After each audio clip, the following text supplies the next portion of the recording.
Welcome to the Ship Creek Survivor Show, where we openly share our personal stories of getting stuck up our own shit creek without a paddle. The good, the bad, the ugly, and the funny.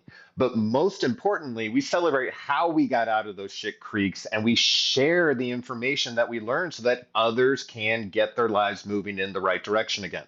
For those of you not familiar with the term stuck up shit creek without a paddle, it refers to situations, places, and circumstances we ended up in life that we never thought or believed we would.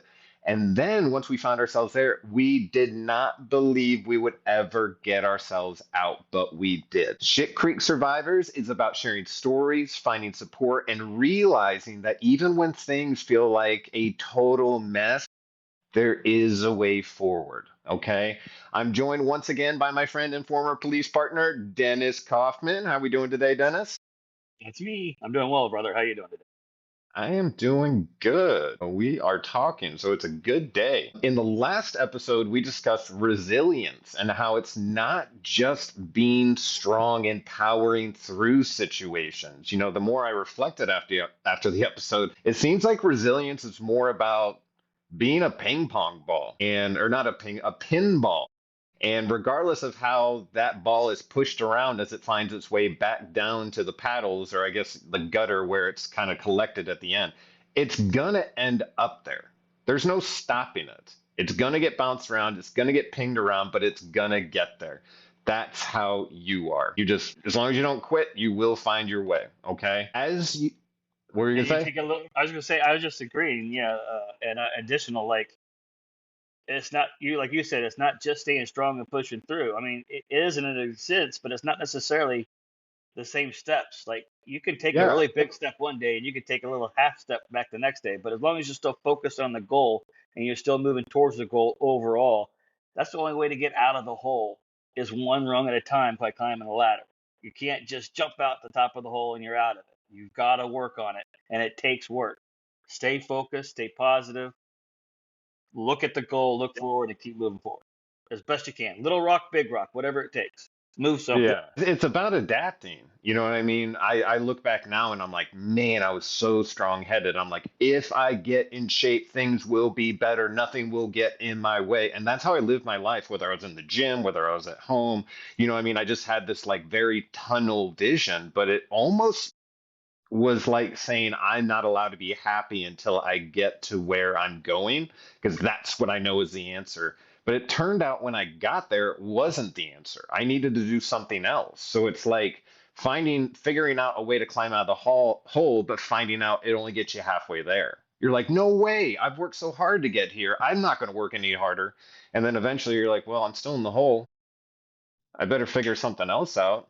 Otherwise, I'm just going to sit here, So you your hole, know? you got like the bottom pit that you work your way out. You got like a level, and then you Yeah. got another level, another wall to get up, and then maybe another level. I mean, that could go on perpetually, forever, right? That could go on. Right, right. So what happens So the goal is, shouldn't be to get in shape. It should be to stay positive and to stay healthy, yeah, right? yeah, absolutely. Just a thought. No, I love it. And kind of building into that, as you know from previous episodes, like life doesn't, what am I trying to say? Life doesn't care about your feelings. It doesn't. It Life doesn't. It doesn't care doesn't. about your goals. Life It doesn't care actually, about your religion. Life doesn't care about your family. Life doesn't care about anything. Life moves forward. Time goes on. right. And it's not a movie. It's No. not a movie which is Or a going game. You don't to, get to hit restart and go back a level and start over and do it again. Man, I wish right, that was the case, don't you? We could exactly. we could Because master a few levels that way. Because both those things have an end, meaning a goal to get to, and then when you're there, you kind of sit and you're like, I did it. Yeah. And you assume that's kind of it. But then guess what? Another game comes out or another movie comes out picking up on it. Actually, there was more shit ahead of them. Yeah, I mean, that's the way of the world. Life's going to continue whether you're participating in it or not. And I figure if we're here, we might as well do what we can to get moving in the direction we want to get going. Otherwise, we will end up just sitting there and feeling depressed. I have done it. It's a bummer. You just sit there and you're like, I mean, you this can do it. sucks. Yeah, You you can do can. it. But is it that definition of hell, basically? Yeah. you shared on the Facebook the other day, Jordan Yeah. Peterson.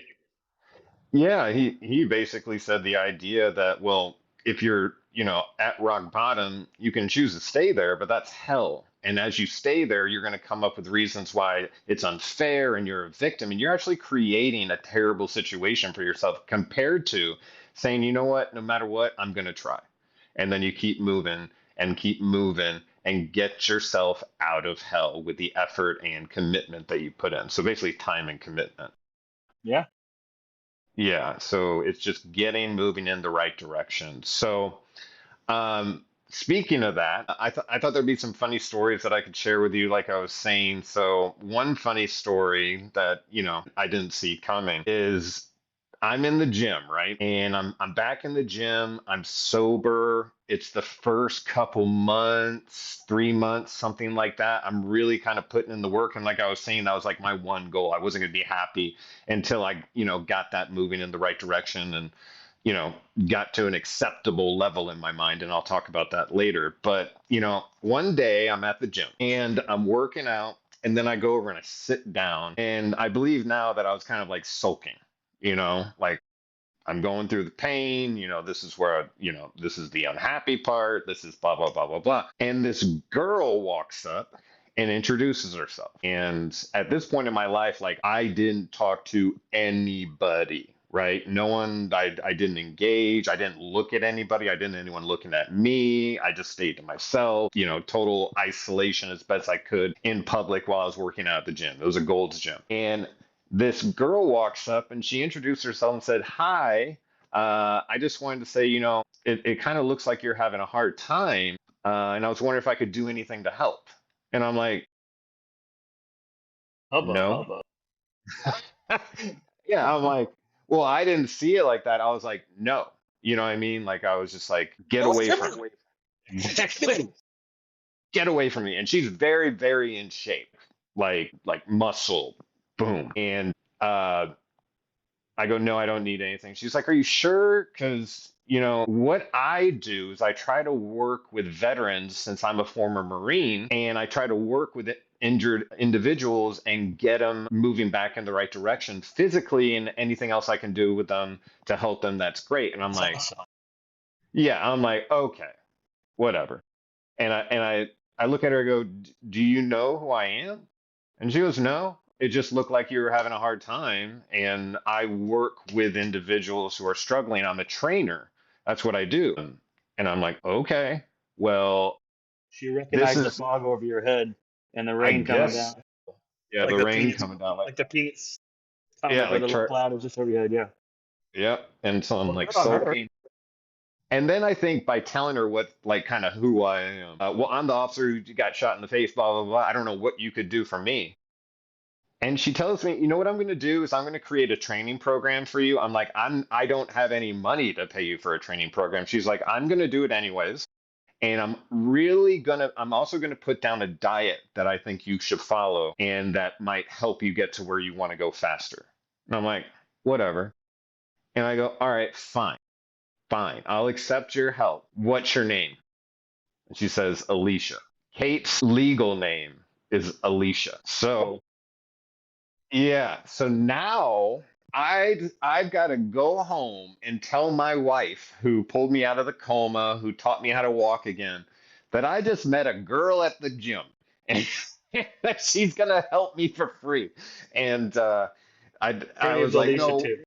Yeah, and her name's Alicia too. And I think she may have asked, "Okay, well, what's her name?" I'm like, "Alicia." She's like, "Really?" And I'm like, "Really? Like, really?" And and I'm like, "Yeah." And out of the goodness of her heart, but I think just at this point, Kate was like, "Whatever works, just let's just do it. I don't care what it is, whatever works."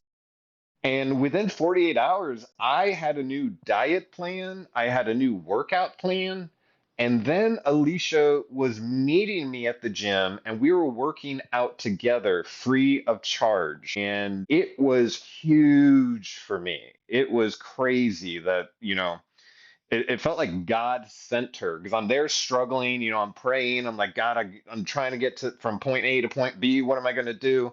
And then all of a sudden, boom, there she is. And any excuse I had for not getting in shape, that little devil on my shoulder, it didn't have much room to talk anymore, right? Like there's no excuses anymore. I've got the time. I'm not working, right? My main focus is getting better. And now I've got a training program customized to me and a diet customized to me based on my measurements, my weight, all that kind of stuff. It was crazy. So ask and you shall receive. It was just a funny way that happened. Have you ever heard the story? This is kind of taking us off in another direction, but have you ever heard of the story of the man in the flood in the house? Is it like a parable or like a real event that happened?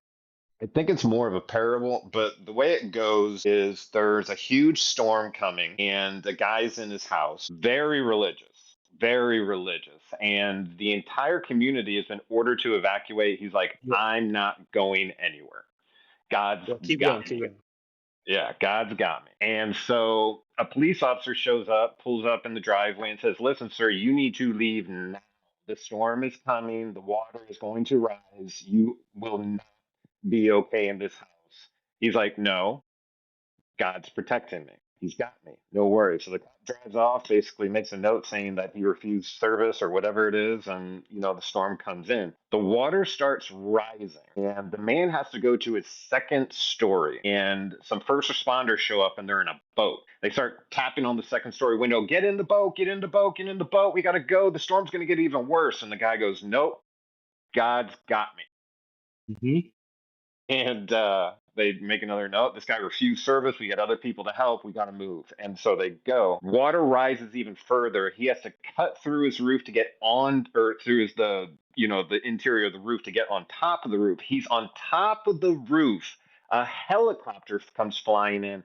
Guy dangles down from his line, tries to strap onto him, and he says, nope, my God's got me. Yep.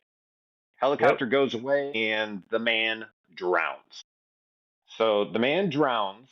He gets to heaven, and he's kind of upset. He felt sort of foolish. And when he got before God, he says, listen, I've got an issue. I told everyone that you were going to protect me and that you had me in that moment.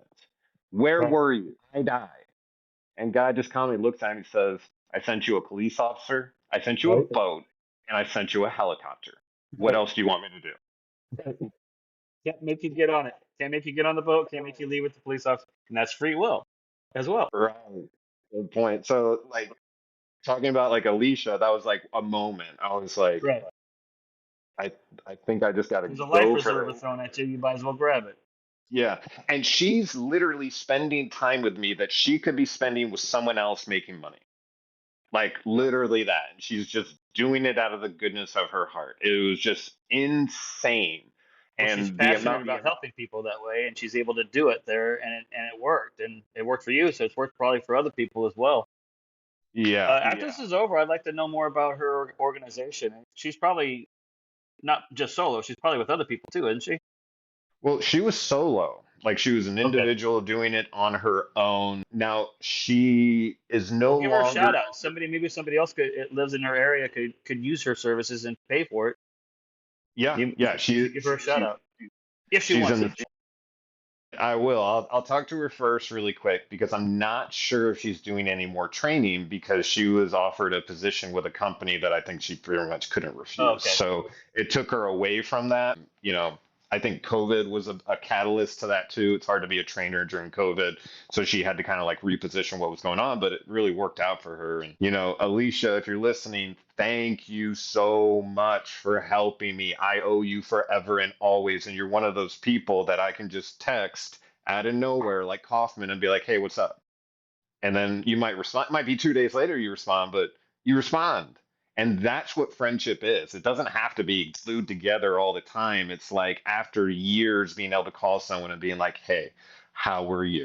How are Yeah. things? How's your family? You know what I mean? Like that sort of stuff. Love those people because those people are precious in your life. And thank you again, Alicia. All right. So that was a funny thing that was happening, right? So I'm working with Alicia. We're doing the kind of workouts, and I look at her and I go, do you know anyone who has PTSD? Maybe I can meet with them. She goes, you know what? There's a guy training at the gym. So she had kind of an individual contract with a gym, private gym where individual trainers would rent time kind of deal. And she said that there was a customer of another trainer who was getting back into powerlifting, but he's a former special operations army and that he has PTSD from a service.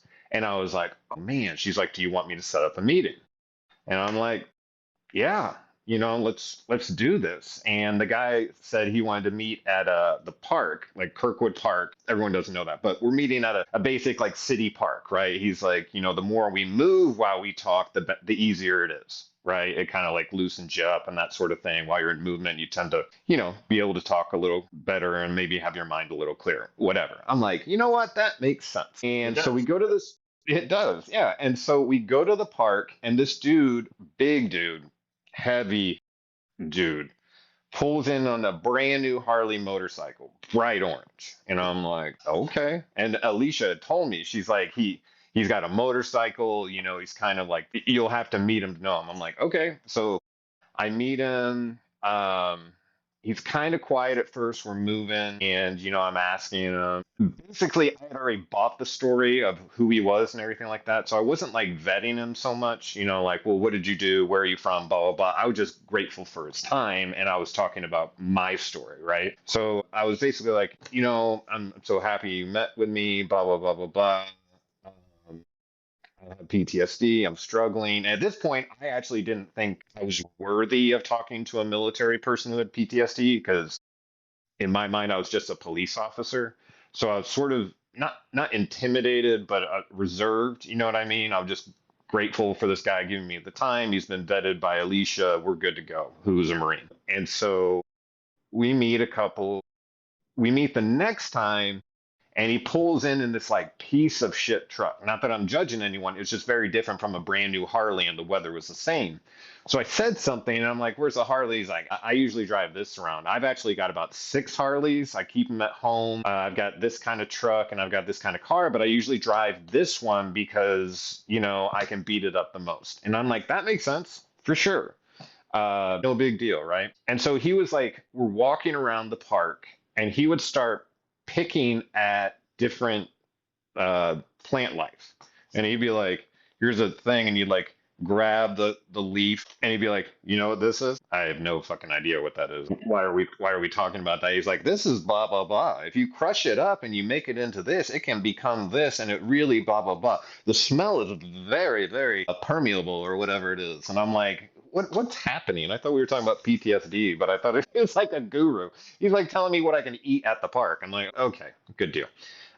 So we just keep, I'm like, and then I meet with him again. He pulls up, in the piece of shit truck, and like we're we're doing our thing, and he starts telling me how PTSD has affected his life. And he probably did this the first day, but this is all kind of building up the first 3 meetings, maybe even 5 meetings, whatever it is. And he tells me that after he got back, like he has PTSD so bad that he sleeps on his floor in his house. I'm like, man, that fucking sucks. I'm so sorry you're going through that. And he's like, it is what it is. I got my gun right next to me, and, whatever. And I'm like, man, all right.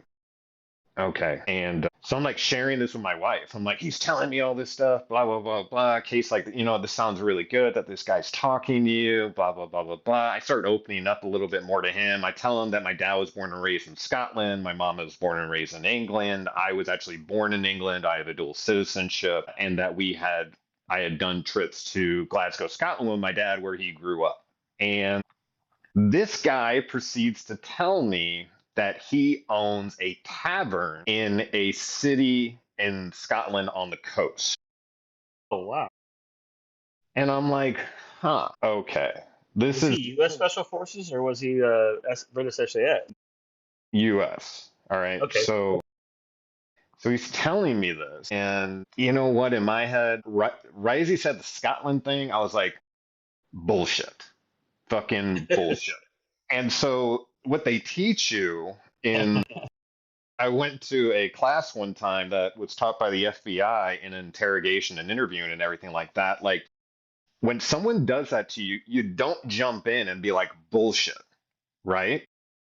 You actually let them inflate the story and become a fan almost. So, what I started doing is asking about different things and not focusing on one thing in particular at one time. So, it was like, hey, tell me about these motorcycles. You said you had six. And he's like, oh, yeah, yeah. Like, that's so cool. I've always wanted a motorcycle, blah, blah, blah, blah, blah. And the more you pump it up like they're a hero, the story just starts to get bigger and bigger and bigger and bigger. And the funniest part is when we were talking about, well, here's a fucked up thing. Here's a fucked up thing. So him and Alicia are hanging out, outside of the gym. I'm not with him at the time and all that kind of stuff. But he goes to a movie, and during the movie, he tells Alicia, I have to leave. I'm being triggered, and went to the restroom and spent like 45 minutes the rest of the movie in the restroom. Right. So I'm really kind of believing what's going on. That's pretty nuts. Alicia's a witness. She saw this, all this kinds of stuff. But I was still like, there's something wrong with this story in general. So I'm like, tell me about the tavern in Scotland. And he's like, you don't want to hear about that. I'm like, yeah, I do. I just think it's really cool. I hope one day I could go, all this kinds of stuff. And he's well, actually, I own the town. And I'm like, huh?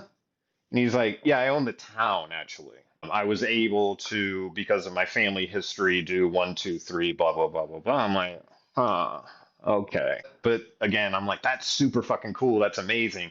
I can't believe that. How do you do that? Man, I really wish I could go, kind of deal. And he's like, yeah, what I'm trying to do, and actually what I've recently done, is I dredged the harbor so that cruise ships could arrive. And I'm like, dude, Is he just in fucking my with you at this point? he was fucked. The whole thing was a lie. He wanted to see if you were going to question him. The whole thing was a lie. And then I just, boom, I dropped, like, he knew something was up. He got super hyper when he showed up to, like, meet me one time. And he looks at me, he's like, I'm in love with Alicia. And I'm like, motherfucker. You know what I mean? It's just like, I knew you were lying. I knew this whole thing was a fucking lie. Like blah blah blah. Did you do any of this? Like. And then I met with Alicia and I was like, "What do you think of them?" She's like, "Some of the story doesn't line up," and I explained everything to him. But it was just so crazy that in the middle of all this fucking shit, that a person would be inserted into my life who is faking having PTSD and being in the military, faking, outright faking it. And that crushed me in the moment, but I knew, because that was like another person taking advantage. You know what I mean? Like my relationship with my department has dissolved. They don't contact me, all this kind of stuff. And, like this person, I thought maybe this is someone I could bond with. Maybe I found my tribe kind of deal. And then it just fucking just evaporated. I was like, holy Rug shit. was just pulled right out from the carpet, or the carpet was pulled out right underneath you. I'm like, holy smokes. So that was fucking crazy. Yeah, he was telling me how to get better. He told me like to find a screaming tree. And again, I'm believing everything that he said. He's telling me how many tours he's done, all that kind of stuff. A screaming tree. I'm like, what the fuck is a screaming tree? He's like, get a bat and just start beating a tree and screaming at it. You'll feel better. And I'm like, huh? And I went home like a dumbass and was like, hey, I'm supposed to find I a mean, it could screaming it tree. could work. Good. But I found Work. out now over years and years of experience, whenever I dip into the aggression, whenever I'm trying to jump into that pool and like get all my energy out, I come out of it fucking pissed off anyways. You know what I mean? Like it actually, I don't ever run out of juice. It's, I walk out and I'm just activated as more than anything. Another funny thing that guy said, who also said that he slept on the floor because he didn't like the idea of anyone being able to get around his house, is like 2 meetings later, he says, what's the game that people play? It's like a GPS game where they find like treasures hidden like in public kind of deal. Yeah, it's like a geocache type thing, something like there's the Pokemon one that they did for a I while. My think it was sister the still does it, Pokemon Go. There was yeah, a, I there think was it's a the there was a guy that used to drive around the town that we worked at in the middle of the night and do these geocaching, and we get calls on him all the time, 2 to 3 yeah, o'clock in the morning. This guy's circled around the bar like 3 or 4 times. We're trying to close. We're worried he's gonna rob us. yeah. He was stopping. He's like, no, I'm just doing this geocaching thing, trying to find all these little whatever. things that the satellites can pick up or whatever. I don't know. I don't understand the back of it, but I was like, the story checks out. I don't think he's actually trying to rob from the bar. Well, this guy then says, he's sleeping on the floor. He can't handle people around his house. And then 2 meetings later, he's like, "Yeah, I've got one of those Pokemon Go things on my porch." I'm like, mother trucker, like this is not PTSD. PTSD is like no one's coming near my house kind of deal. So who knows? Another funny story about meeting with him is one time I was listening to about an hour of his stuff and I didn't realize that I was sitting on fire ants. Actually, no, it's chiggers. Chiggers got me all over my leg. It was terrible. I got home. I'm like, what's wrong with me? They had gotten like in my pants, gone all the way down, like my thighs, and terrible. They should have been going after him. He was a liar, liar, pants on fire. It was. Son of a bitch. Son of a bitch. He apparently is off as his rocker because he's lying about stuff. But that doesn't mean he didn't have some sort of trauma before, and this is just how he relates to it or whatever. Some Yeah. other sprinkling a little bit of mental illness of some sort in there probably. Yeah. I've had a couple run-ins with the fake Valor. I'm a little bit like you. I'll ask a couple qualifying questions. I'll get the let it inflate up a little bit, but then I will do the that's bullshit. And here's why. That's bullshit, and here's why. Yeah. And it's funny when they stick to their story after that. You're like, you really got to stick to your story. Okay, you got about two options here: admit you're an idiot, and we can buy a beer, and we can laugh it off, or keep lying to my face and risk me having a punch come in your direction really soon because I can't stand to Yeah. look at your face right now. And people like if you meet those like perpetual liars, they'll go down with the ship. They Yeah. believe it, what they're telling you. Like they'll totally go down with the ship. They absolutely believe it. They live in that Well, world. and then see, I just always like to play devil's advocate whenever any kind of topic comes up where we have a little bit of a like we 100% both agree on the same topic or the way Mhm. this is going. I still have to play devil's advocate and throw it out there. What if? What if? What if? Like, what? Whatever mental illness, whatever's going on, maybe they are just narcissistic, perpetual liars, and that they just like to lie and they're hooked to the lie. But also maybe there is a trauma event still behind it. This is how they've associated with it. They use this story. They like the feedback they get from some people. It placates some of the noise in their mind, if you will, and it Yeah. works for them. I was going to say something else, but go ahead. What I mean, like, what do you think about what I'm saying right now? Am I scratching an itch at all somewhere in the back of the mind? Like maybe you never know what somebody else has gone through, kind of thing. Absolutely. And I think that's great. We have to always remember, and I always forget that the only way I see the world is through my eyes. So Yeah. I have to do my best to attempt to imagine how someone might be feeling after I do a particular action. But even that analysis is skewed because those are how I would respond. So, you know what I Right. mean? Like You have your I've got, experiences yeah, I've, that I've give you gotten the caught in insight. life a lot where I'm like, I try to understand how something happened. And the way I do it is I imagine if I were in that person's shoes, what would I do? How could Right. they not see that this would have been the most appropriate thing? I always forget that I'm only always using my eyes, my brain, my experiences, my existence, the way where I sit in the world to view these things. Because I was saying it to Kate the other day, like and we've talked about it a little bit, like I am a hypocritical driver. If you're in the, Yeah. if yeah, if you're in the fast lane and you're going 69, you are an idiot in my mind. If I'm behind you, if I'm driving in the fast lane and I'm driving 69 or 70 in both scenarios, whatever the speed limit is, and you're up my ass, you're an asshole. So, regardless of where I sit on one side of the fence or one car or whichever car I'm in, like I'm always going to pick me. Yeah. And That's this is scary. very easy for us to do with the age of the internet. Being a keyboard warrior becomes really easy for all of us because Yeah. there's no direct consequences to your action. It's kind of similar with road rage too. There's no direct because nobody's. I mean, somebody might. I don't know. You mess with me enough, I might be stupid enough to do it. Nobody's going to swerve at you on the road with the road rage, so there's no real consequences to the actions. You can flip somebody off and say that they're going too slow, or you can flip somebody off and say they're going too fast. I think that's something that we have to deal with as human beings anyway, just because of the internet and how that's become something. What I was going to say to finish off that last thought was sometimes people will say something that is a lie, but they don't mean it as a lie. Like it's their truth in their mind. And now this guy obviously is a different one, but he's still playing that devil's advocate because remember we were talking about your incident. In my mind, from several years ago, it's like that happened while we were still working in the same car, not the year after. Like Right. like I was on vacation, I should have been in the car with you. Wait, we were in the car that year when it happened. But in my mind, it's like it was still so close. I would have taken a lie detector test saying, no, that happened while we were still working in the same car.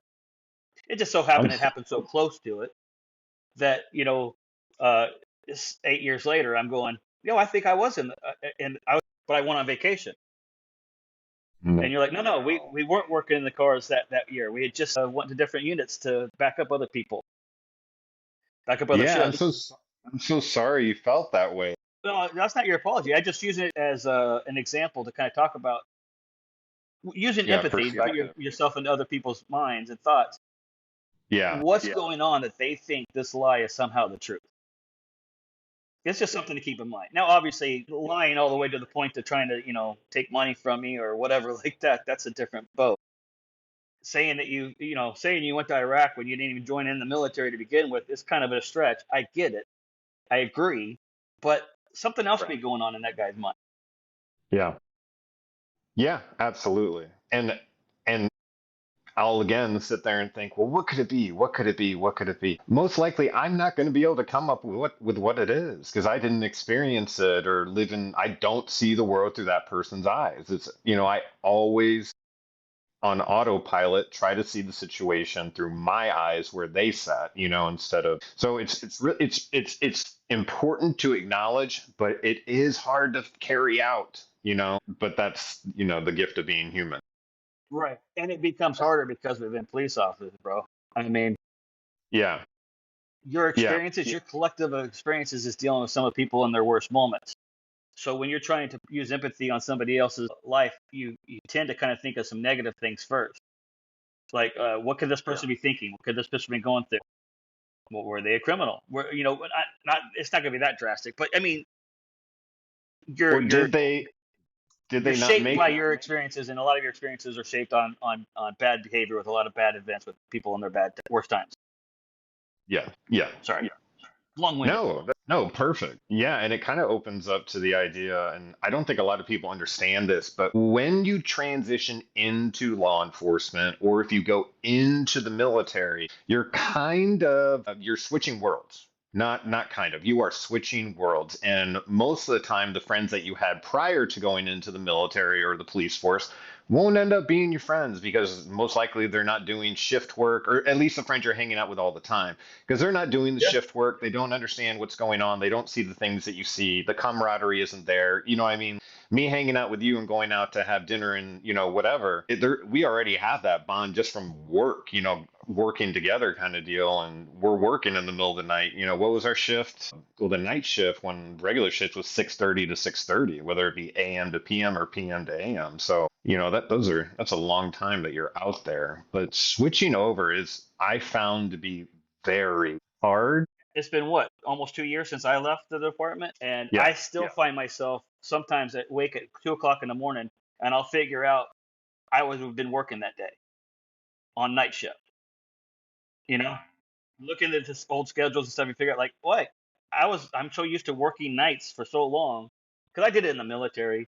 I did it at my first department down in Texas, and I did it up here in Missouri. It's always been shift work, and it's either been 10 or 12-hour shifts throughout all of them. So it's been overnights, it's been weekends. But yeah, I mean, 2 o'clock in the morning, I can't sleep. I don't know what's going on. My mind's running. I'm on high alert. I figure out, oh, I would have been on nights tonight.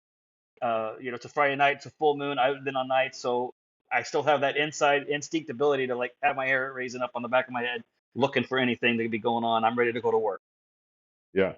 Because you don't like until you're really there, you don't understand that like when you're a police officer, you're always a police officer. So if you're off duty, you're carrying your off duty gun. You've got your stuff on you just in case something happens. You're always watching the environment around you. When you go out to dinner, you're facing the door. You never have your back to it. You're checking the exits. You know where to go if you need to get out of there fast.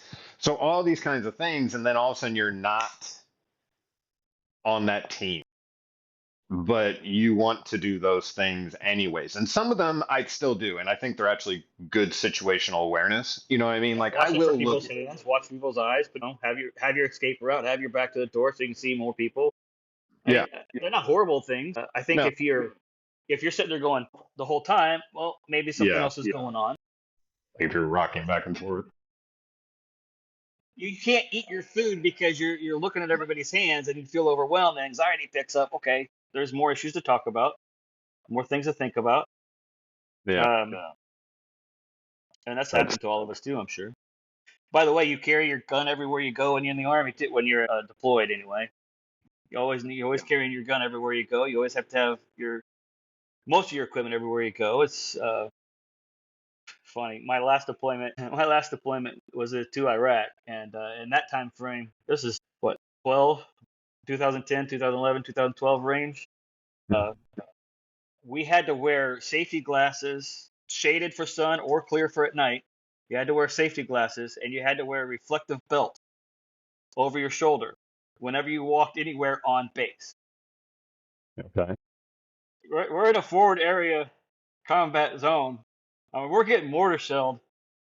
I mean, at least a few times a week, probably. I mean, I think the average probably would have been about one a day, but whenever they hit us, it would be like 5 or 6 mortars. And like you're running out of your tent to go to a bunker, and you got some fresh little lieutenant who's going to yell at you because you forgot your safety glasses and your reflective belt. Like, you really want me to run back out there, right? And then once you're in country for more than a couple of weeks, then you're like not even leaving your hut anymore. You're like, screw it, it hits me, it hits me. Right. I don't want to run out there in my underwear at 2 o'clock in the morning. I'm just gonna stay here, Yeah. turn on a video, and try to go back to sleep on my iPad. Fuck it. Maybe if I ignore it, yes. Yeah. Yeah, well, I mean, I don't know. I get it. I get it. You're just like, you know what? I can't deal with that anymore. If it happens, it happens. Hits me, right? Whatever. Yeah. But yeah, you had to have the stupid reflective belt and clear glasses everywhere you went. So we come in from the wire. We'd go do a mission outside the wire, train Iraqi police officers, or we do a mission searching for those people shooting the mortars off. Yeah. Because small little fact, I'll go over it real quick. When the mortars come into the base, at least when I was there, now the base has been established for damn near a decade probably. They have radar. I guess I shouldn't tell all the secrets, but the radar can sense when the round is coming in, and it can shoot a back azimuth and tell you where it came from. So if we're out Oh, doing our search destroy kind of missions, so they give us a grid coordinate over the radio or on the Blue Force tracker, which is a computer, and then we could run to that site and see if we could catch somebody that was setting up. Well, they always set it up on a timer. We hardly ever caught anybody. It's cool how technology works, because when yeah. it senses that round coming in, not only does it give you that back azimuth where it came from, they shoot about, I don't know, 100,000, couple 100,000. I think they were 9mm bullets in a net, like this way and this way. It forms a net right for that round to hit before it comes down and hits the base. Uh, So we go it's like outside a, the wire, we take our reflective belt off, but when we come back in the wire, as soon as you're clearing your weapon, making sure everything's unloaded, the big 50 cals unloaded, any grenades or stuff are taken care of, whatever. Taking ammo out of your gun because you don't want to walk around with the one in the chamber on the base for some reason. right. And then you're putting your gun away back in your Humvee, and you're like, get that reflector belt on, make sure they can see me. That's crazy. That's so funny. That's like, yeah, I've heard stories like that before where it's like basically like the warrior goes out, comes back in, and then the person who's never left the line goes like, "Why are you dressed like that? Where's your hat?" Or It's your called cover. Yeah, it's called cover for the top, but we called them fobbits. you know, they go outside the wire a lot too, because like somebody of the we had supply people, support people, medical people. Some of the leadership hardly ever went out. So they would go out with Right. us every once in a while. We always had a couple extra seats. So like anybody wants to go, just to say they went outside the wire once, they took care of the rest of the duties, cleared it with their supervisor, and then they come get in the car with us, and we give them a quick overview of like we go over this one little rackety bridge. If it blows up, make sure you know where to pull the string off of your armor, so all the armor falls off and you don't sink to the bottom of the river. Yeah. Here's a rebreather tube. You put it right there by your leg, so if you do go in, grab that and you can breathe it. Things like that. Not everybody had the breathers, but everybody had the cord on their vest, or it's a whole body armor system. It's not just the vest. It goes over the arms, it goes over the sides, and Yeah. you just pull this one wire out, and it unhooks it all up, and then it all just falls off. Good thing. The quick release. Yeah, I can imagine that would take you straight to the bottom of the pool if you had it on. And well, the bridge that we're crossing was blown up during the war, so now we just have like a floaty bridge that was put there by either the engineers or the SEALs probably when they were first there, and apparently they were still doing security to make sure nobody came over and took control of that bridge. But that's our bridge to cross over the river to get over to the base that we went to, which is right by the border of Iran. Which Well, there's another funny story someday. I accidentally went into Iran one day. Don't do that. That's not a good thing. If we would have got found there or caught there, we would have been in a lot of trouble. you would have been on the news. Probably. Yeah, our computers have gone down, satellites, whatever. Technology is great when it works, right? It Right. happened to fail on us. We're trying to go through around this river. We're trying to do our course that we want to do, and everything came back online. I'm like, guys, I think we're on the wrong side of the border here. We need to do like a U-turn now. And we Yeah. were on this really short, small road.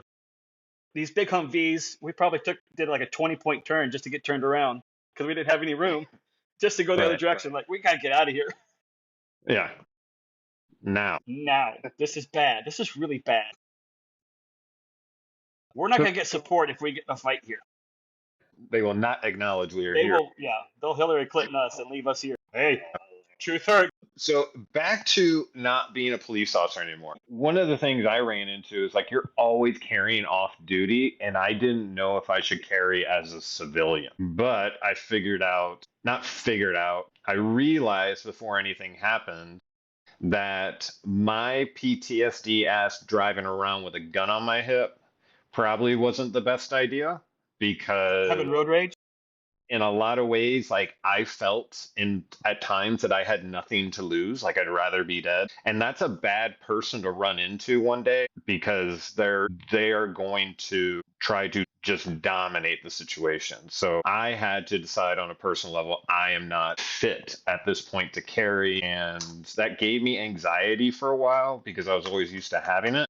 But nothing's happened. I've never been in a situation yet where I needed to pull it out. I don't carry now, um, but I've considered it. I've considered my wife carrying, and then I could grab it from her. And and then I've considered carrying a blade, which I might look more into. But, really having a weapon on you can get you in trouble sometimes when you're a civilian. If you're a police officer, that's fine. And Well, it could I get you mean, in even more trouble as a police officer. You made a mistake too, though. But I it, think it, I think you're cutting yourself too short on it. You probably would have been fine, but at the same time, good on you for having the doubt and saying I'm not going to push it. yeah, I didn't want to That's end up called in being a jail. responsible gun owner. Yeah, it would have been. I was the issue in that moment, not the gun. Yeah, I had to remove myself from the gun. Uh, yeah, I don't think any. I'm with you. I don't think anything would have happened, but I would because have I'm hate still in the to. mentality of I'd rather have it and not need it than need it and not have it. I'm still in that mentality. I don't think I carry it as much as I used to. Yeah, I got a pocket carry. I'll carry around a little bit more. That way I have something. And since it's in my pocket, it's not as ready to go as if it was on my hip. So it's almost like that's a bad thing too. yeah, Because you don't have the quick draw response. It's a happy medium in there, I guess. I don't know. It works for me. I've practiced with it several times, dry firing and dry drawing, so I won't be complete unproficient with it. That's how you're supposed to be. But I don't know if I ever felt like I could pull this on the wrong person in the wrong situation or make complete ass out of myself for it. I hope I have the same strength as you and put it down. I think I would. yeah. Well, it If wasn't I strength. It don't, was I hope somebody like you will tell me. yeah. I don't think it was strength. It was just self-preservation. But you recognize And something. You recognized a weakness and you acted on it in a positive manner. Isn't that all we're talking about? yeah, yeah. And I realized it from a couple incidents where I just like lost my mind. Like there we talked about a little bit with the road rage where I get right up on somebody, basically ready to run them over, get all the way off on the highway with them where it wasn't even my exit, and then I look over and it's like a little grandma. So I'm just like, "Oh my gosh, like this does not show I'm making good decisions in real time." Because you like you draw a line in your mind. You're like, no one will ever disrespect me again. So all you're looking for is people disrespecting you in any way. It could be a look, it could be not a Right. look, it could be a movement, it could be anything. You're just walking with rage, trying to find someone who's ready, who's actually qualifies for the terror that you want to rain down on them. So that's a scary way to live. Well, So I'm yeah, gonna you're thinking of a negative possibility and you're looking for a negative possibility and you're going to find those negative situations if yeah that's what you're looking for. yeah. Man, it's hard to change though, isn't it? Like it's not like you make a decision and you're like, now the glass is half full. It's like you have to put No, no, now there's just a little bit lot, of water in the glass. There's still a lot more water to fill up, isn't there? yeah. Like it's just like, yeah, exactly. And then like Yeah. eventually you're like, oh shit, I haven't even thought about how empty anything is or half full. It's actually things are moving. It's like water in the plant. You got to hit it every day. You got to add a little water to it every day, some nutrients. You got to check the soil. If the soil's too dry, yet you didn't add enough. It's too wet, you added too much. I mean, it takes work. You have to grow yourself like you would have to grow a garden. You have to attend to yourself every day. You have to give yourself positive feedback. You have to give yourself positive nutrients. You have to give yourself positive environments. And when the wind and rain picks up, sometimes you need somebody to come out and put a little stick next to your stock to make you stand up strong again when the wind knocks you down. Look for the positives. Try to stay positive. Try to stay focused. If it was easy, everybody would do it. It'd be really easy to. I mean, there'd be peace in the world if it was easy to do.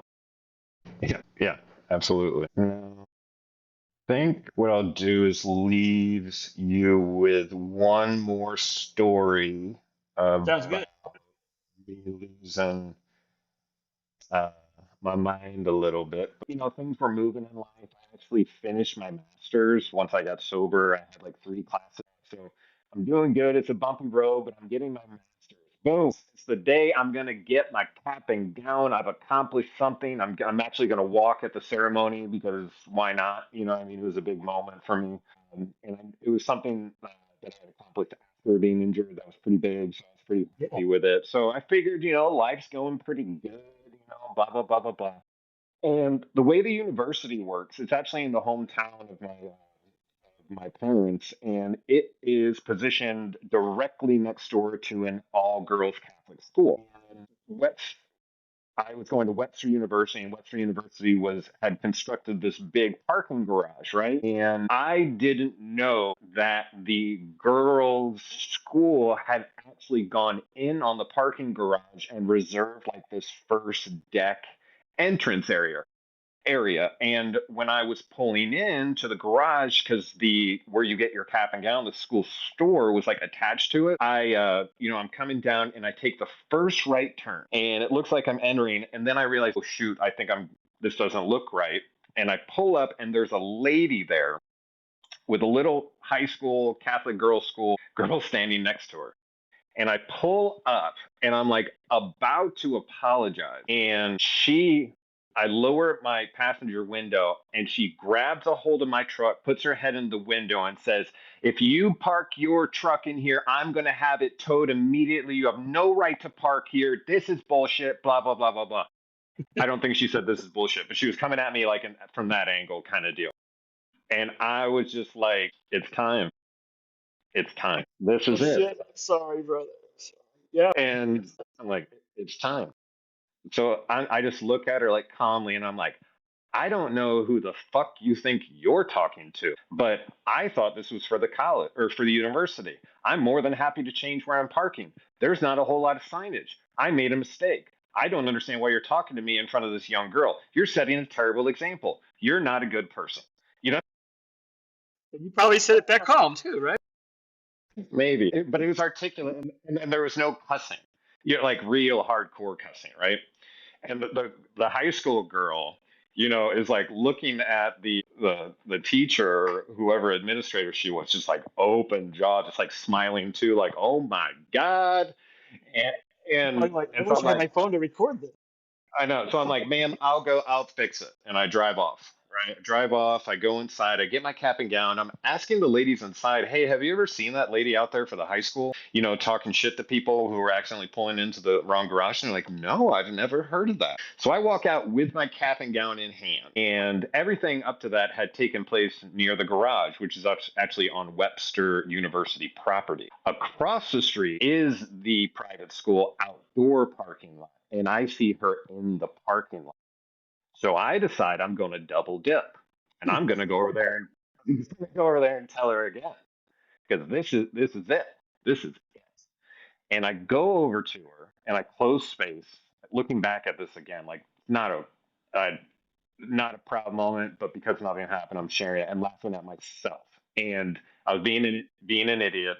And I get up to her. I was like, I don't understand why you're doing that. It's not right. Blah blah blah blah blah. And she starts saying, you know what? You're right. I saw it this way. You're coming in. You're supposed to know to go in there. Blah blah blah blah blah. I'm like, but I didn't see any signage. She's like, okay. And right as I should have walked away, I look at her and I go, you know what? Fuck you. Wow. Damn it. And Damn it. every, Damn it. everything changed. Everything Cameron, changed. she apologized. She recognized her bad behavior too. You're supposed to I recognize wasn't your done. bad behavior. I No, wasn't done. but that's accentuates the point that you were trying to make earlier. Your mind is so negative. You think like everybody's out to get me, and I will not be disrespected again. And that's how it came out because you sat on it, you swallowed it, and you didn't have a good way to get it out of you. You didn't have a good way to get that stress out of So as soon as that came out, she goes, it changed right away because it's you. basically like a student cussing in front of a teacher. Right away, it's shut down. The topic of discussion doesn't even matter. You've crossed the line. This is over. That sort of deal. So she's like turning around. She's like, you know what? You're out of control or something like that. And I literally said like, I'm sorry. I'm sorry. I have PTSD. And she looks back at me and she goes, that's just an excuse. And I Yep. was like, oh. So then I had to put my tail between my legs Because and technically it walk. is. Yeah, yeah. And so I had to put my tail between my legs, walk back to the truck, and focus on not collapsing in that moment and being like, I'm a fucking monster. You know what I mean? Yeah. And bring it back down to this didn't go well. And How do we? although I fantasize sometimes about inflicting pain, not always, usually not physical, you know what I mean? Like, but I'm going to win the argument or I'm right, you're wrong, that sort of stuff. The more I focus on inflicting pain, or I would fantasize about it, right? It'd be like, well, if this ever happens, or if someone ever disrespects me, I'm going to do one, two, three. And what happens is you do one, two, three, and you end up hurting someone. And even when you're doing it, you think they deserve it. I don't get along with that internally.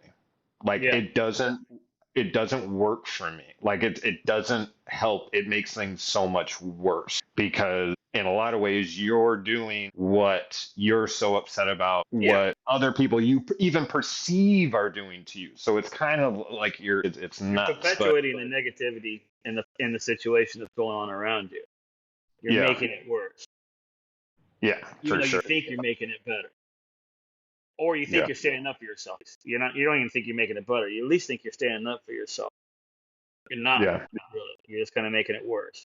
And she did the same thing for her. Like when she first said, like, if you park here, I'm going to tow your truck. Well, that wasn't exactly the right way to start a conversation either. But at least she acknowledged right. it later.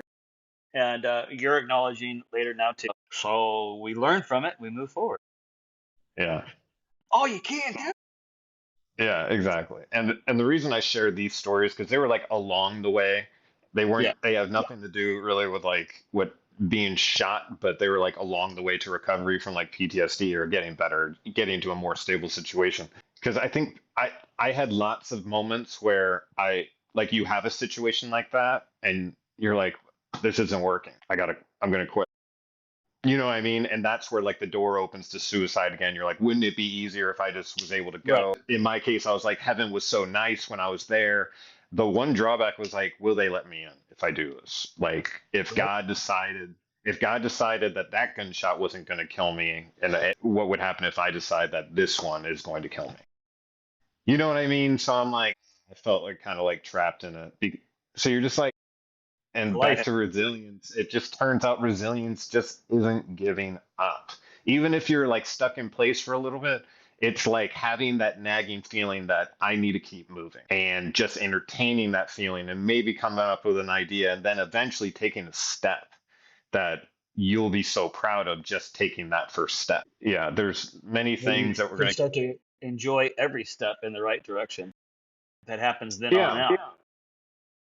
for sure. Make that connection. Make that mental connection to the positive, where it's just retraining your brain. You had a bad experience. You started training your brain during that bad experience and recovery to physically or that bad experience. Mentally, you started connecting all those dots and feeling like I could have died, feeling like life is over, feeling like and you just kept thinking negative, negative. That even while you're Yeah, healing, it was so easy to go back to that. So it takes a for while. You sure. have to train your brain that when somebody yells at me, I'm not going to take it personal that they're yelling at me as a stranger. A stranger yells at me.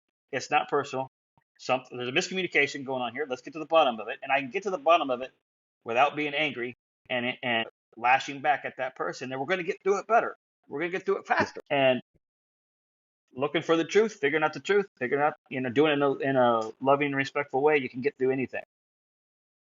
Not easy, Yeah. especially when you're having a bad And day. so I Especially had when to you're decide just that, talk to me or just dare me. yeah, you have to decide, like, despite anything else that happens in the world, you're going to be accountable to yourself. Yeah. Because the only times I really find myself like really miserable is when I haven't followed through on a plan or I'm procrastinating, or something like that. I'm just suffering through it, Now let's see here. So for season two, okay, we've got 2 episodes left in this season. But for season two is when we're going to be having on guests to discuss their very own Shit Creek, and we would love for you to be one of them. So please send us your stories of resilience and bouncing back stronger to shitcreekpodcast@gmail.com, and we can either share your story anonymously or have you share the story yourself on the show. And regardless if you're in the middle of something, you're at the end of something, or at the beginning of something, regardless of where your story is, it can help other people. And by sharing it, you're going to be able to help yourself. And you're going to be able to pick up resources while you're listening and think of different ways to handle the situation that you're in. We want to help you. So, what you're going through, what you will go through, and what you have gone through does not define you. It's just where you are right now. So, again, send your stories to shitcreekpodcast@gmail.com. Check out the website, www.shitcreeksurvivors.com. Follow us on Facebook at SHT Creek Survivors, and follow me, Cameron.mckay.3, on Facebook and Instagram, so you can kind of see what we're doing, how we're preparing for the episodes, and what we have planned for the future. Dennis, And I don't think we forget, covered. hold on a second, don't forget when you're sharing those stories, share the good, the bad, the ugly, share the funny, share how you got through it, all of Yeah, it, whatever you feel comfortable with, of course. But don't forget to share some of the funny parts too. Laugh at yeah. yourself some. Laugh at some of the mistakes you made. It's okay. You're human. Don't beat yourself up over these things.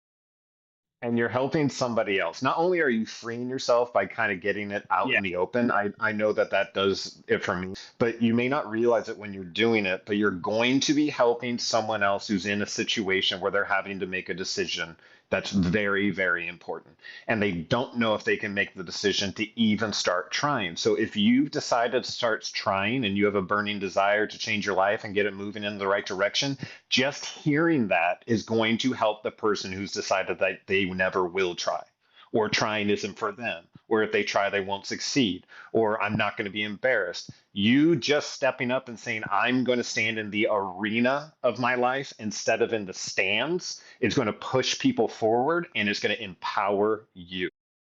Very So well said. Perfect. thank you. So any extra words, sir, No, before we let the people go this time? I said all the things I wanted to say. I even got my funny stories out of the way. Good deal. Well, God bless to anyone out there who's suffering. I say a prayer every night to watch over all those who are suffering, and you are one of them. So it is for you. We will speak to you next time. Love you, buddy. Love you too, brother. Peace out.